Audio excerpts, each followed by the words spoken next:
Pagdating sa ROTC, mandatory ROTC bill, magkano po yung kinakailangan? Ayon kay Secretary Chodoro, mahigit 8 bilyon ang kinakailangan para lubusang mapatupad ito sa loob kada taon.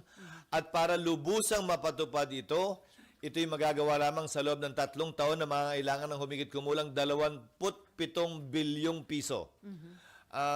Na kung susuriin natin at pag-aaralan, malaking ambag na ito halimbawa sa ating mga state universities and colleges imbis na nasa isang aspeto lamang.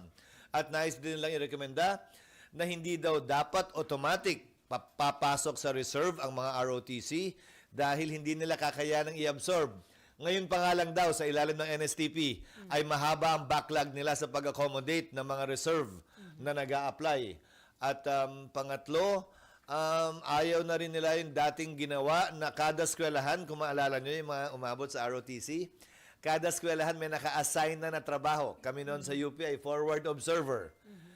Hindi daw dapat gano'n yun. Dapat generic lang kung sakasakali ang training na bibigay at gagawin sa kada eskwelahan. So may mga pagbabago ng konti para ma-improve pa yung bill. It's brought to you by PROS, headed by, of course, Glenda Olid, with the help of Ging, the Media Relation Officer of Senate President Escudero. Parang daming camera ngayon. And our guest for today is celebrating his birthday. 5 years pa naman po bago siya maging dual citizen. Let us all welcome Senate President Francis Chis Escudero. Hi, sir. Magandang umaga and happy birthday. Thank you, Sally. Good morning and thank you sa pagbate nyo. May pagkain naman tayo mamayang lunch. Kakain na yun. Inayin. Anyway, Yes. makapagkwentuhan muna tayo kay SP bago Of course. tayo magka-celebrate. Anyway, sir, I heard you had meeting with Defense Secretary Gilbert Chodoro yesterday. May we know ano po yung mga napag-usapan ninyo? Yes, we discussed, nag-usap kami kahapon ni Secretary Chodoro kasama ang ibang DND officials, gayon din si General Bronner at ilang opisyal din ng AFP. Marami kami napag-usapan, kabilang na doon ang mga sumusunod.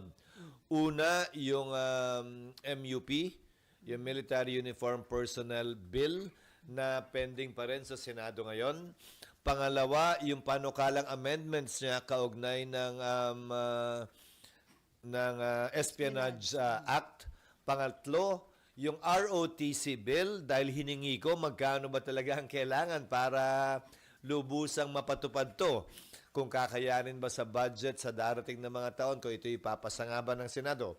At panghuli, yung maliit na issue kaugnay sa mga na-sandwich na mga opisyal, bugso ng magkasunod na mga batas na pinasa ng Kongreso kaugnay sa pagpapalawig ng serbisyo na ilan sa mga ranggo sa ating uniform personnel na nahanapan naman namin lahat ng solusyon at kasagutan habang recess kami para pag-resume ay matugunan na namin ito. Sir, unahin ko dun sa MUP. Ano ho yung napagkasunduan nyo tungkol dito?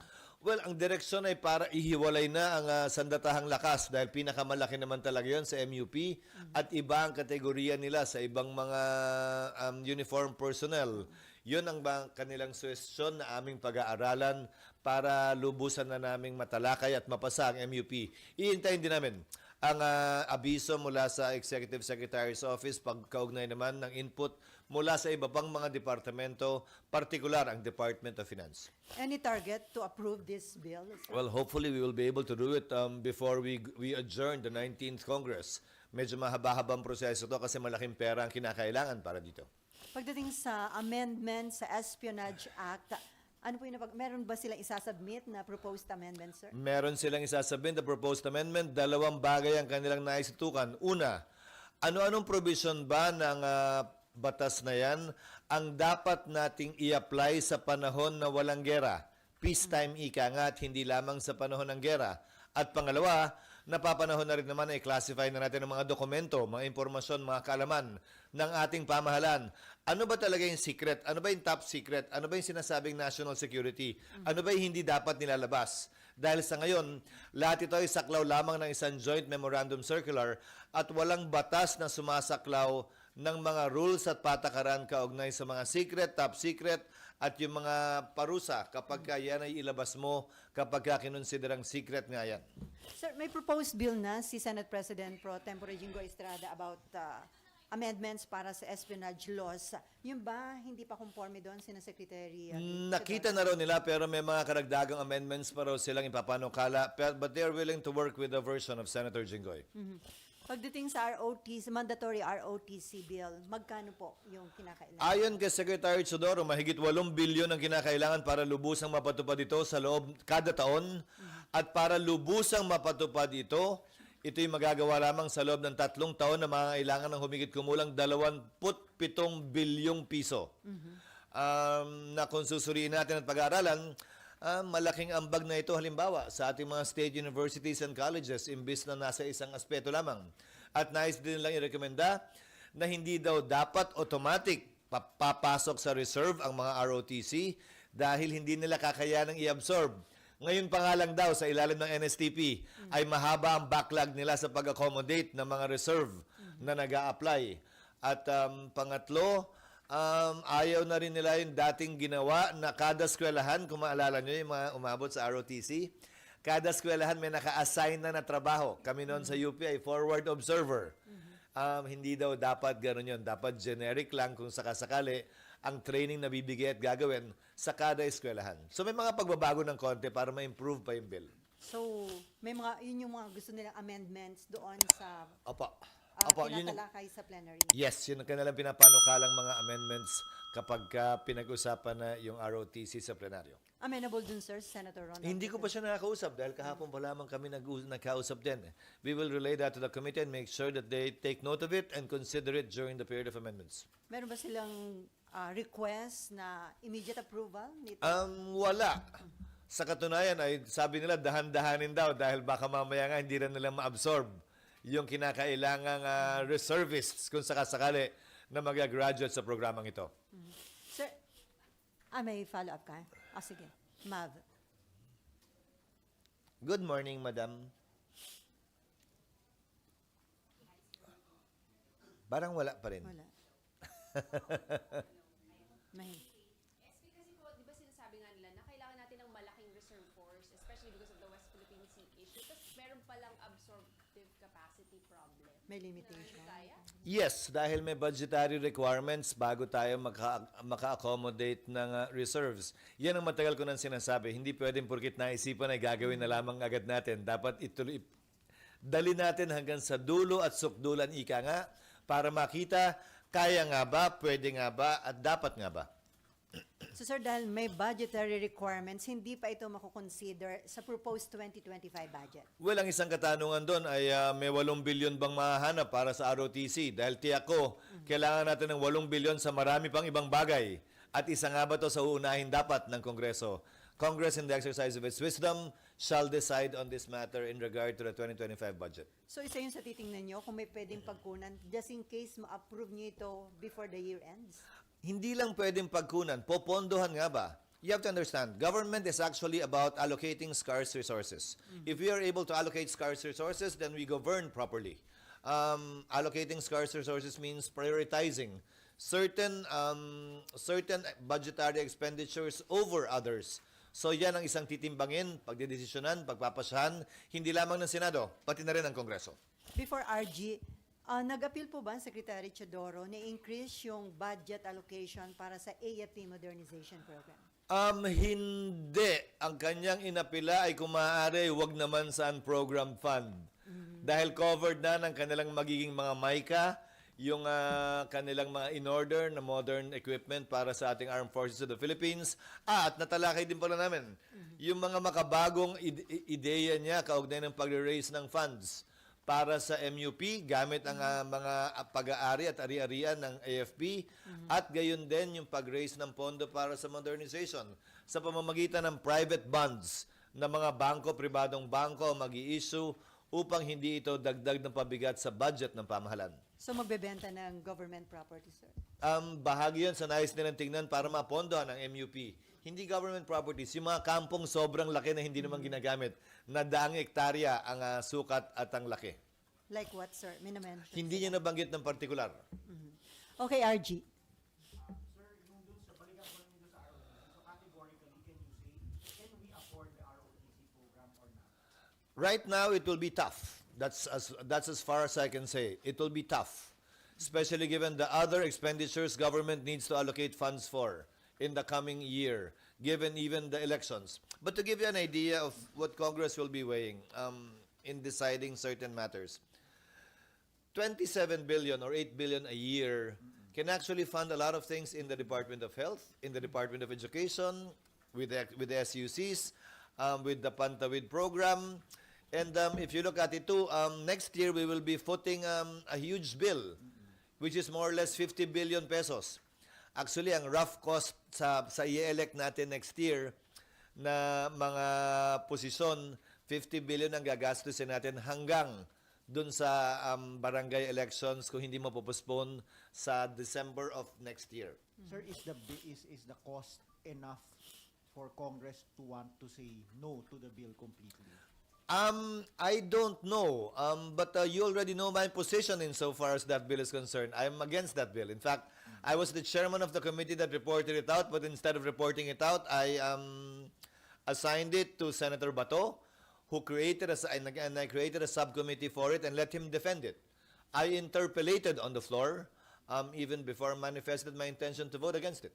Sir, balikan ko naman yun dun sa... But my position against it does not mean that I will stifle its passage if majority of the members are in favor of it. Sir, balikan ko yung sa modernization program. So, kung umapila si SND na wag naman saan program, magkano ibabalik nyo sa program? Actually, hindi ko pa nakikita yung budget. Sa totoo lang. Pag-aaralan ko pa lamang pag nasa plenary na. From 75. Pero ang nakalagay yata sa program for this year is something like 25 billion. Saan program? Yung nakalagay sa program is 50 billion this year. A total of Sana 75. daw sa darating na taon ay mas maliit yung malagay sa program. Okay, Jojo Sikat. Sir, balik po ako dun sa ROTC. Yes. Sir, regarding dun sa sinabing 8 billion per year yung gagastusin dun, in-itemize ba sa inyo kung saan We gagamitin? can make it available for you. Paki na lang, please. Yung binigay nilang costing. We can make it available for you. Combat boots, uniform, allowance, stipend ng mga magte-train, and other office supplies. Naka-breakdown siya per year at para nga daw ma-fully implement ito, 3 taon ang kinakailangan. Hindi ito pwedeng ma-implement sa loob ng 1 taon lamang. Thank you, sir. At hindi lahat ng mga estudyante na mako-cover nito ma-accommodate, sir. May limitation? Hindi. Ang ayaw nila ay automatic, yung lahat ng dumaan sa ROTC, tulad kami noon, CMT, ay automatic reserve. Hindi automatic reserve. Yun ang isa sa mga panukala nila. And then, sir, yesterday ba, the President has signed Self-Reliant Defense Posture Revitalization Act o yung SRDP. Yes. Meron bang budgetary allocation na for the implementation of this law? Actually, ito ay tax incentive scheme at rules and regulation na in-update yung SRDP noong panahon ni dating Pangulong Marcos para maengganyo ang mga dayuhan at lokal na negosyante na magtayo ng mga factory dito para sa paggawa ng mga armas, pag-imbento ng mga armas na gagamitin lamang sa pamahalaan at hindi pwedeng gamitin ng pribadong sektor. Pero yung mga armas na gagawin dito, pwede ring ibenta sa pamahalaan sa ibang bansa kung sakasakali at kung darating tayo doon. Tulad ng nakita nating na-develop ng India sa kanilang sariling self-reliant defense posture o katumbas nung bill na ito sa kanilang bansa na yumabong yung kanilang defense industry locally sa India. Under this law pala, mag-encourage tayo na mag-i-invest. Mag-invest yung mga dayuhan o lokal na negosyante kasi meron itong Filipino first policy na nilagay doon na 60-40 dapat in favor of Filipinos ang mag-i-invest sa paggawa ng armas. Ito'y para mabigyan tayo ng kaalaman, magkaroon ng technology transfer, kaugnay sa mga maaaring ituro sa atin ng dayuhan sa paggawa ng iba't ibang armas panggera. Okay, from business world. Sir, going back to your meeting with Defense Secretary Theodore, did you discuss the issue of keeping the U.S. missile system in the country? And do you see this as a viable deterrent against China? No, we did not. And my understanding of the U.S. defense system was only in connection with exercises being conducted by the United States here, and that there is no intention as of yet to keep them here permanently. Thank you, sir. Okay. Any related question doon sa mga napag-usapan ni na SP and Defense Secretary Chodoro? No more? Okay, Jojo. Sir, doon sa pinasang batas, sir, sabi nyo para sa mga gobyerno lamang daw yung mga armas, hindi sa civilian.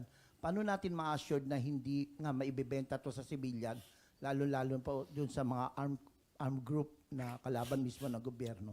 Well, pag makita mong meron sila, agad-agad illegal na yun at may nangyari ng milagro dahil nga hindi dapat available yung mga armas na yun sa mga pribadong individual, lalo pa sa mga illegal at teroristang grupo or armed groups or PAGs dito sa ating bansa.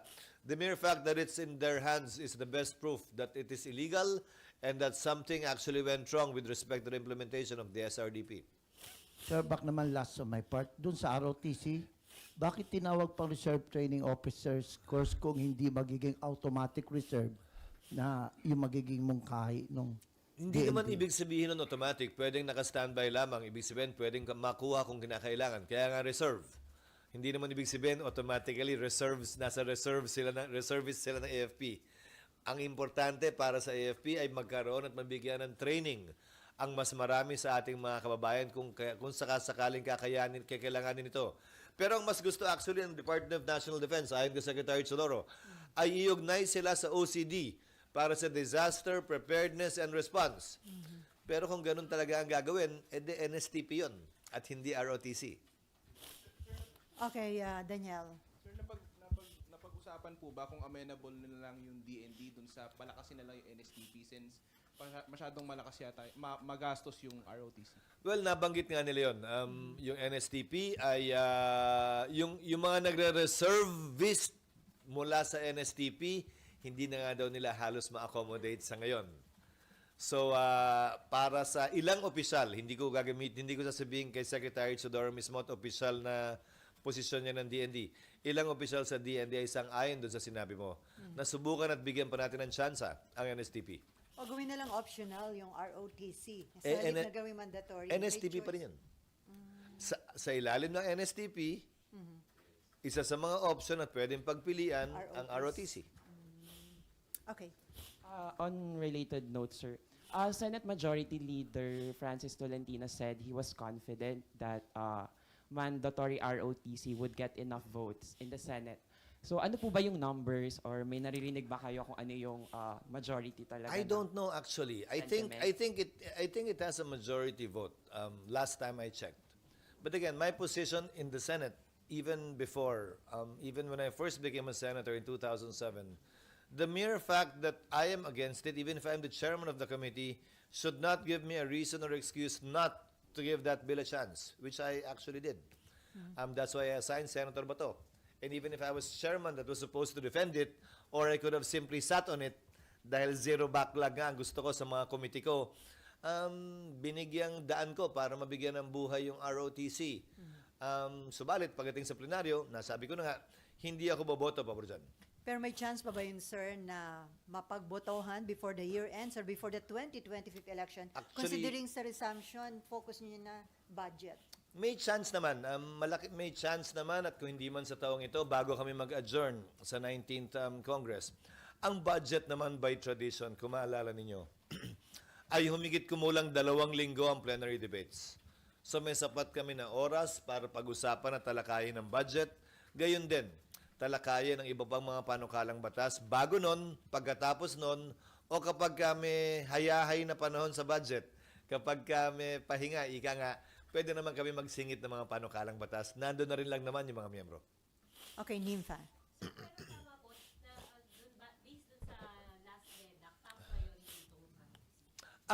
Ire-review daw nila uli ayon sa kanila. Nung naunang LEDAC na inattendan ko, yung pang-5 yun, medyo isinantabi.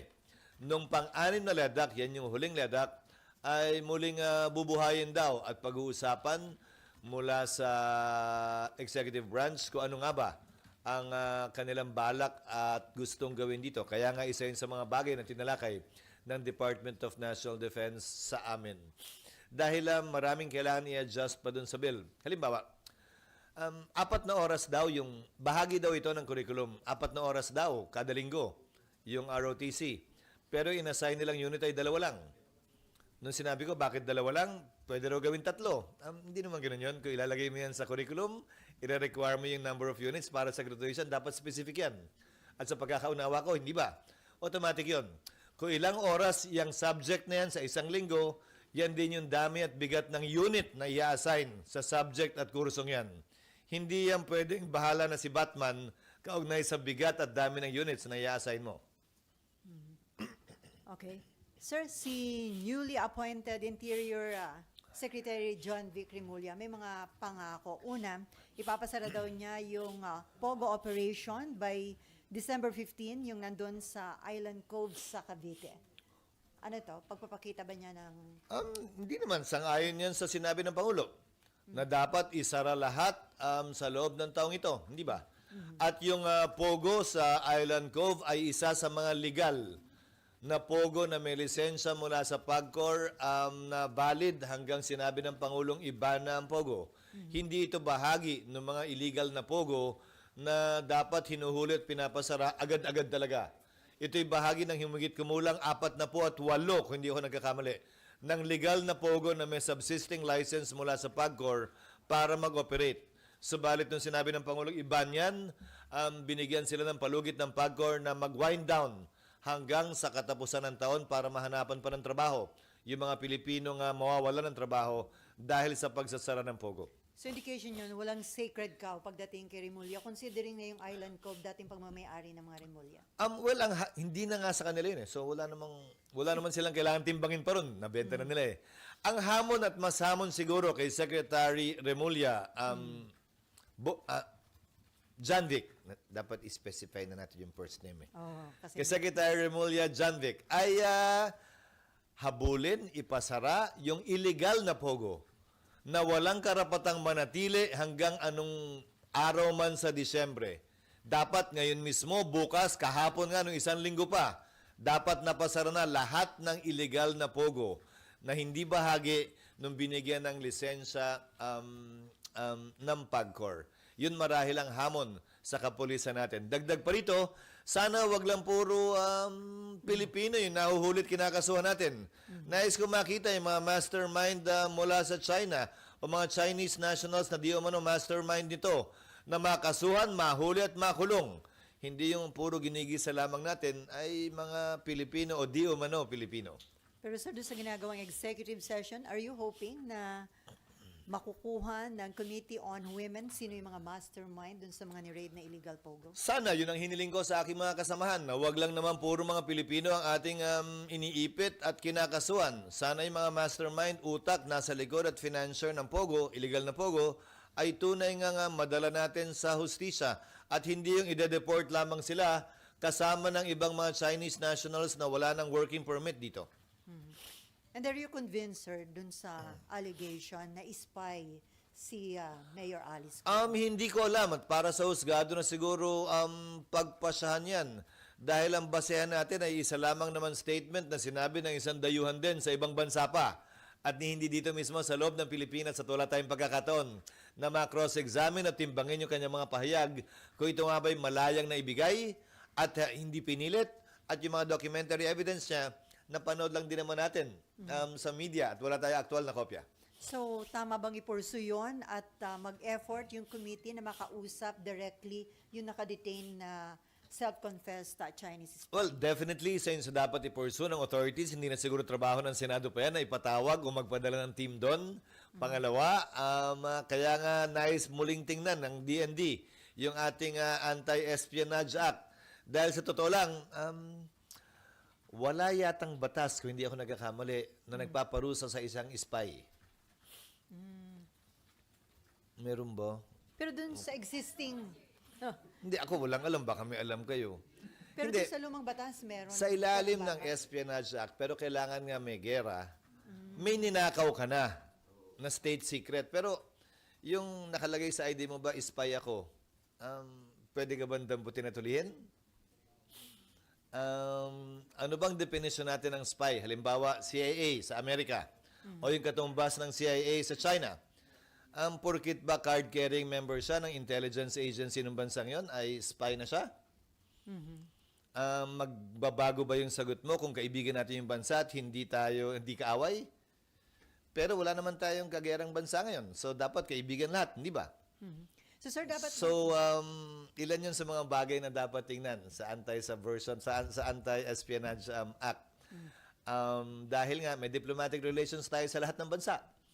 So, paano mo sasabihin porkit ang katumbas ng CIA, halimbawa, malamang NBI dito o ISAP. So, porkit ISAP ba siya na bumisita sa ibang bansa, ay pwede na siyang hulihin bilang spy? Di ba dapat may gawin muna siyang illegal na bagay? Sa katunayan, kahit hindi siya intelligence agent, ordinaryong mamamayan siya na kumuha ng impormasyon at state secret mula sa ibang bansa, espionage yun, kahit hindi siya spy. So, mahabang kwentuhan pa to kung gusto niyo i-pursue yung spy na yan. Pero may concern ka, sir, pagdating sa ating national security. Kasi sabi pa nga, sa ibang bansa, meron ding mga nahuli ng mga Chinese spy like Germany and Australia. Again, nakita lamang naman natin sa media reporting wala pa naman talagang aktual na hard evidence na nakita mismo ng dalawang mata ng ating intelligence officers o mga nag-imbestiga ng bagay na ito. Hand me down to, pass me down ito, at hindi rektang impormasyon na nakuha ng ating mga intelligence officers. Na sana, i-pursue nga nila at alamin, makipag-coordinate sa mga bansang nangyari di umano yan para makita at malaman gaano ba talaga katotoo yan. Okay, follow. Yes, please. Mr. Senate President, I think 15 or 16 na hearing na po yung ginanap ng Senate Committee on Women the other day. But where do you think this Alice Guo role is headed? Sa pagkakaalam ko, huling hearing na yung nakaraan. Subalit dahil sa mga nakakainis na mga binitiwang salita ni Maslog, kahit naman siguro kayo mabibitin at mabubwisit sa mga sagot na binigay niya. Ulitin ko, binibigay ko sa chairman ng komite at mga miyembro ng komite ang pagpapasya kung ilang hearing pa, hanggang kailan at kung tama na. Sa mga akala ko huli na yung nakaraan. Pero dahil nga sa mga bagong revelasyon ng muling nabuhay na Maslog, naalala ko yun 1999 yun bagong miyembro ko ng Kongreso nun At naalala ko rin yun, ang ginamit niya mga ahente ron, magaganda Kaya marami siyang nakuhang mga parokyano ron sa Kongreso nun Hindi ako isa doon So, nasa kamay ni Senator Risa, ni Chairman Risa, Chairperson Risa, yung pagpapasya kung isa pa o dalawa pa. Dahil kapipirma ko lang nung pagsasite sa kanya in contempt. Napanood ko rin kasi mga kasagutan niya. Malabo naman talaga. Ano ba naman yun? So dapat ba siyang gawin pang resource person considering na notorious siya bilang scam artist? Hindi ko alam. Mas dapat patawag siguro yung IG, yung mga intelligence officers natin na bakit pa siya pinaniniwalaan, bakit pa siya ginagamit, at bakit siya hindi nakakulong ngayon. Hindi ba siya nasa NBI? NBI? NBI custody? Kaya naka-detention. And hindi ko alam kung naka-detain o naka-custody bilang informante dahil Detain. Kasi may kaso siya, sir. kung May mga kaso. ang gusto kong malaman naman ngayon, kung 2 beses siya nakabisita kay Alice Guo, pinayagan ba siya ng korte lumabas sa detention facility ngayon para bumisita ng 2 beses sa Camp Crame?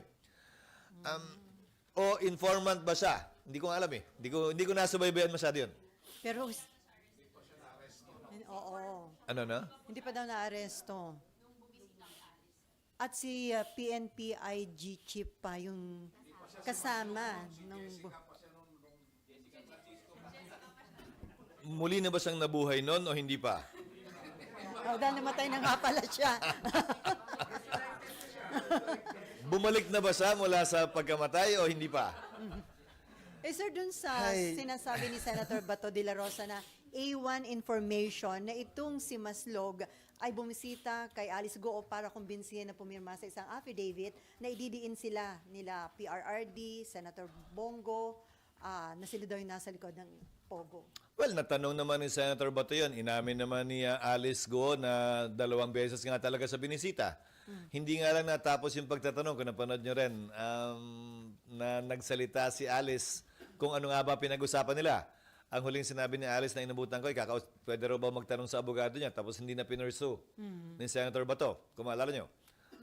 Hindi naman pwedeng manggaling yung impormasyon sa mga senador. Dapat manggaling yun sa mga resource person o testigo. Pero may karapatan si Senator Bato na tanungin yung mga nais siyang ipukol na katanungan sa kanila base sa impormasyon na nakuha o binigay sa kanya. So, worth na ipursu yung angulo na yun, sir? Yung Pero si information Senator Bato, hindi niya mismo pinursu eh. Hindi ba? Tinanong niya si Alice eh. Ang sagot pa nga niya, mabait pa nga si Senator Bato, pwede mong sagutin o hindi sagutin.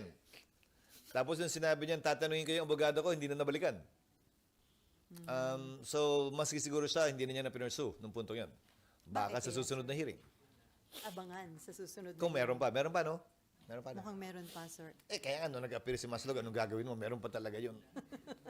Sino ba nag-imbita kay Maslog bigla? Kasi parang O kay nabanggit- Jessica? Paano ba napasok na naman si Jessica?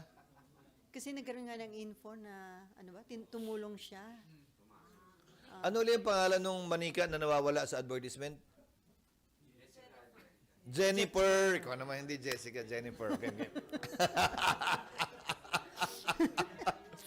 Hindi niyo na inabutan yon? Hanapin niyo yun. Cute yung atin. Nasa na si Jenny? So sir, dun nga sa tanong niya, saan na yung patungo yung investigation, yung direction? Parang tama pa ba na ituloy-tuloy pa? Or it's about time to terminate the investigation? Again, decision ni Senator Risa at bago nga itong si Jennifer o si Jessica o si Maslog, alam ko, huling hearing na yan, sabi niya. Pero bibigay ko pa rin sa kamay niya. Dahil nagsanga-sanga kasi, hindi din naman natin inaasahang magsasanga-sanga to ng ganito kalayo. Pero yung huling hinilang yan ng permiso ni Senator Risa na gamitin ng plenaryo para sa hearing, ay yung hearing na kaugnay kay Pastor Apollo Kibuloy. May date na sir kung kailan? Meron na. Pero may notice naman yan eh. At saka busy ba kayo? Wala may gagawin kayo? Nandito lang naman yun. So sir, before the resumption ng session, yung request, before the resumption Before. ng session? So inaasahan dito si Kibuloy. Okay, hindi kayo pwede magbulakbol pa. Dito lang kayo. Ay, any comment dun sa kanyang sir? Nag-file pa rin siya ng Certificate of Candidacy running for the Senate. Karapatan niya yon dahil hindi pa naman siya convicted by final judgment na nagdi-disqualify sa kanya na tumakbo o umupo o humawak na anumang pwesto sa pamahalaan. Conviction sa mga krimen by final judgment sa mga krimen na inakusa sa kanya, kabilang sa mga accessory penalty nun ay absolute perpetual disqualification to hold public office. Subalit, hindi pa naman final nga. Wala pa nga conviction at hindi pa naman final. So may karapatan pa siyang tumakbo. Anyway, sir, any update to...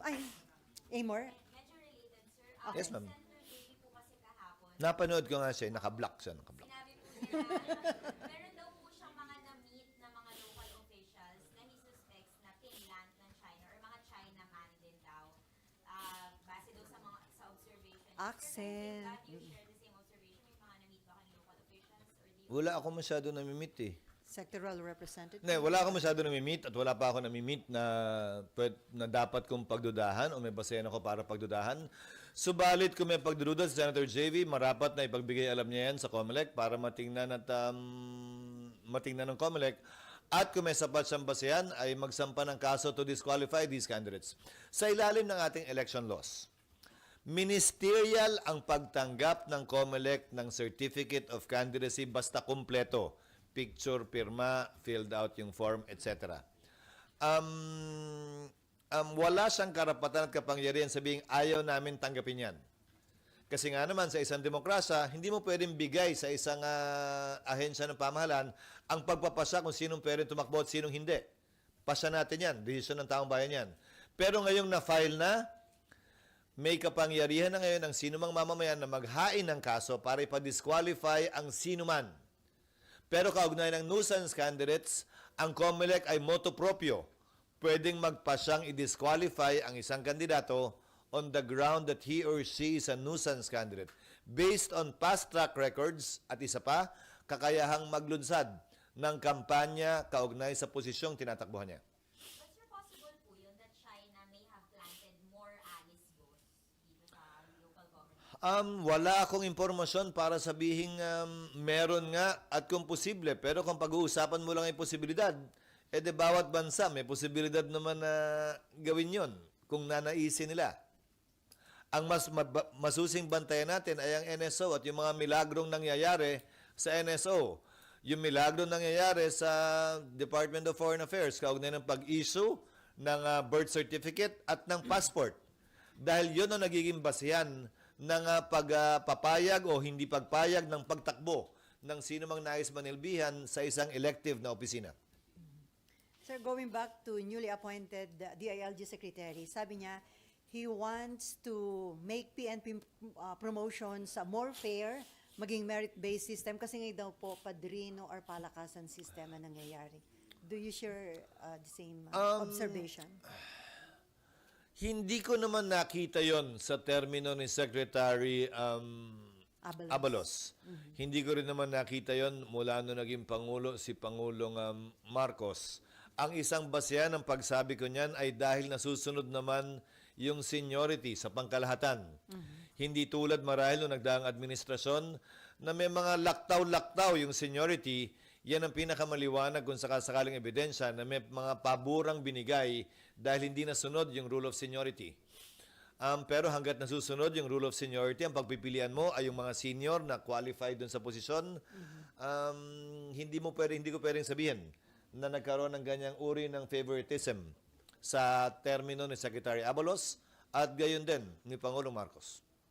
Or you saying previous administration under Duterte? Base lang yun sa napapanood ko rin naman sa telebisyon, kaugnay kay Garma. Garma. Sorry. Hindi ba?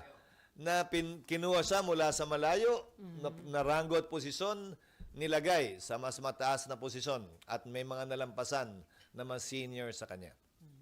Anyway, sir, any updates sa Senate building? Kasi Senator Alan Peter Cayetano, until na hindi naman nagbigay. Oo nga, pero siya dapat yun. Ito katitext lang sa akin.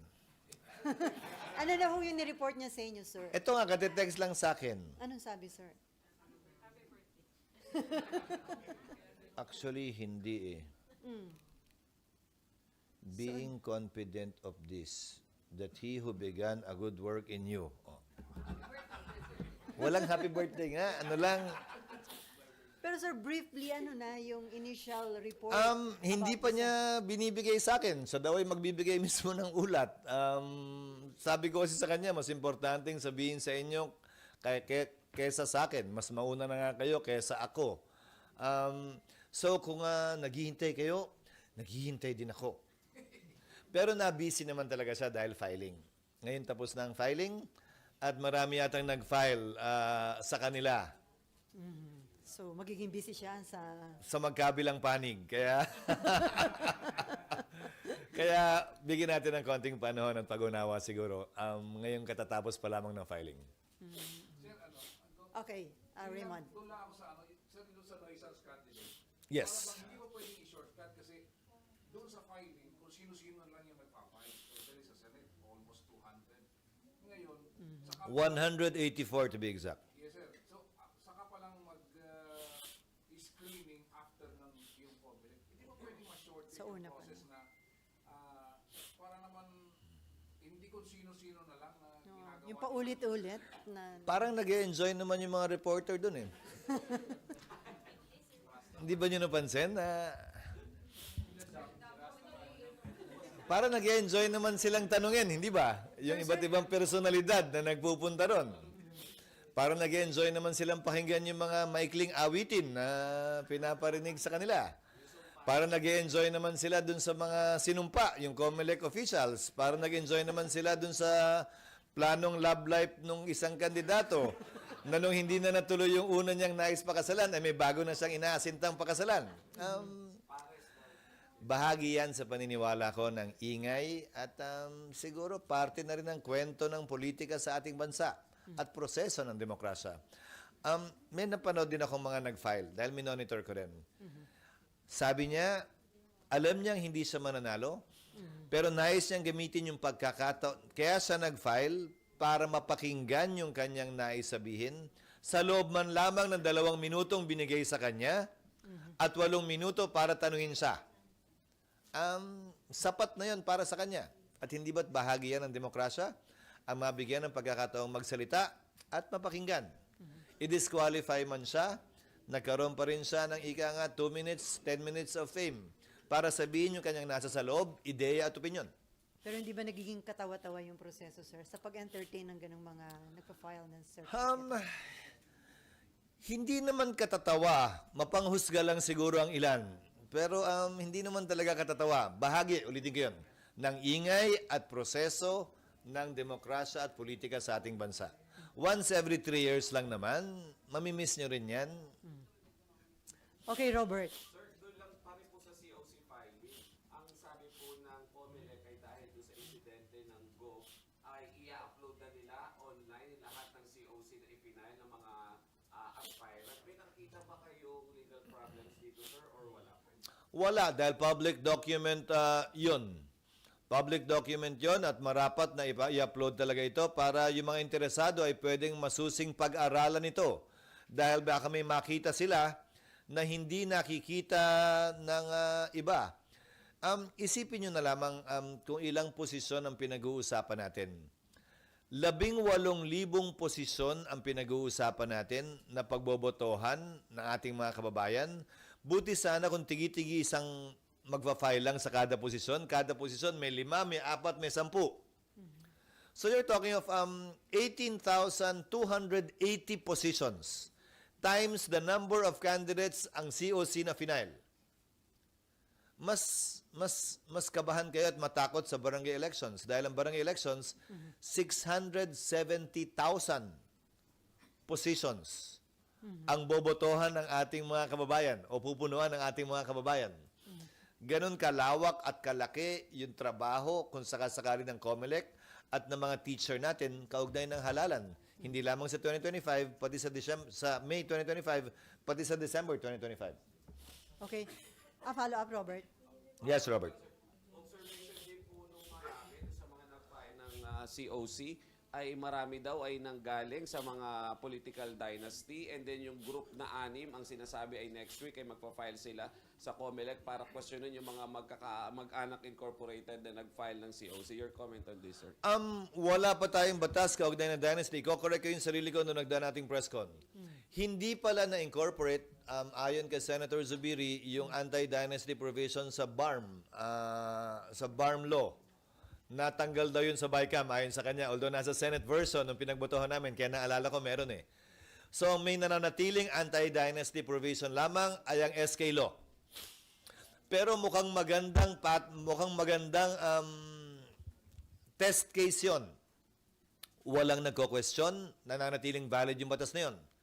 So marahil pwedeng magawa yon hindi sa pangkalahatan muna, pero sa kada posisyon. Mas posibleng magawa ng batas marahil yon. Pero sa ngayon, wala pang batas na nagbabawal doon. Polisiya lamang na sinabi sa ating saligang batas ang meron at wala pang batas para gamitin yun na huwag pahintulutan ang sino mang may kamag-anak na tumatakbo na huwag tumakbo. Pero sir, pagdating sa party list, wala kang nakikitang pag-abuso kasi dapat representative ng mga marginalized sector and yet mga billionaire yung mga nominee. Hindi ba dapat Binuksan kasi ng Korte Suprema ang party list ng napakalaki eh. Sa isang desisyon ng Korte Suprema, sinabi ng Korte Suprema na ang tatakbo sa party list ay hindi kinakailangan bahagi ng sektor na yon. Yun ay isang napakalaking butas na pinapasukan ngayon ng sino mang nais maging mambabatas sa Kamara. Dahil kung ni-require lamang yun, kung magsasakay ang party list na yan, kung security guard yung party list na yan, dapat patunayan sana na ikaw ay magsasaka security guard sa loob ng 4, 5 taon, 3 taon, 10 taon. Tinanggal ng Korte Suprema yon. Pangalawa, wala tayong batas sa totoo lang na nagsasabi ano-ano nga ba yung mga sektor na meron tayo na dapat may kinatawan sa Kongreso. Ang pinakamalapit na ay ang local government code na nagsabing women, farmer, fisherfolk, elderly. Pero hanggang ngayon, hindi pa nai-implement yung provision na yun ng local government code sa mga lokal na sanggunian. Dapat napapanahon na siguro na i-identify yan sa tulong ng executive branch. Ano-ano nga ba yung mga sektor na dapat kinakatawan o may kinatawan sa Kongreso? Elderly, sigurado. Meron na, senior citizens. Women, sigurado. Ang kalalakihan ba kailangan? Hindi, nagtatanong ako ha. O ang LGBT community kailangan? Hiwalay ba ang magsasaka sa mangingisda? Hiwalay ba ang magsasaka nagtatanim ng palay sa nagtatanim ng gulay? Bilang ehemplo, security guard, manggagawa, ano-ano nga ba yung mga sektor na kailangan may kinatawan tayo? Dahil ang isang paraan na pwede natin gawin para maklaro ito ay parang pagpili ng union sa isang kumpanya. Parang dito, sa Senado. Pipili ng union kung sino makikipag-negotiate sa management. Ganon din, lahat halimbawa ng grupo ng security guard, pumili ng isang organisasyon na kakatawan sa kanila. At yun ngayon, yung party list group na kakatawan sa sektor na yun. Para tiyak tayo na may kinatawan ang kada sektor sa Kongreso. Hindi tulad ngayon na kung anong pangalan na lamang naisip, yun ang gagamitin. So, naabuso nga, sir. Sang-ayon kasi sa batas at hindi mabago-bago yung batas dahil ang dami naling party list na hindi sasang-ayon dyan. So, ang problema ay kung makakapasabayan sa Kongreso sa dami ng bilang ng party list doon. Okay, Jojo. Sir, yung pagpapile ng COC, matuturing natin sagrado nga, sir, pati yung proseso sa COMELEC. Tama ba ginagamit sa political strategy? Pinagbawal na yung substitute. Ngayon naman, COC nag-file and then kumalat, magwi-withdraw, magpapile naman sa ibang posisyon. Tama ba yun, sir? Parang medyo nagagamit sa political strategy. May na-monitor ka bang ganun? Parang wala ako masyadong na-monitor na ganun, na nag-file. Dahil yung kay Pangulong Duterte ay fake news yun. Sa kumalat kasi, sir, yung sa Davao, may nag-file ng mayor and then kumalat na magwi-withdraw daw, tatakbo daw senador. Ginagamit sa political strategy. Pero hindi naman natuloy. Hindi natuloy, pero nagagamit sa political strategy. Hindi yung COC filing ang nagamit o ginamit, yung media ang nagamit o ginamit, pero hindi yung proseso ng pag-file dahil hindi naman natuloy Kung mapapansin niyo, wala ako halos na monitor na gano'n na nag-file at binawi at nag-file para sa ibang posisyon. Lalo na sa national. Wala ako na monitor na gano'n. Pero kung sakasakali, pinakinabangan at ginamit niya ang media o ang pagkalat ng maling impormasyon, pero hindi yung proseso ng filing dahil hindi naman niya binawi. Since it's your birthday today, Tatapusin na natin to. yes, maraming gusto na matikman ang blowout ni SP. So on that note, thank you so much, Senate President Chis Escudero. Thank you. Welcome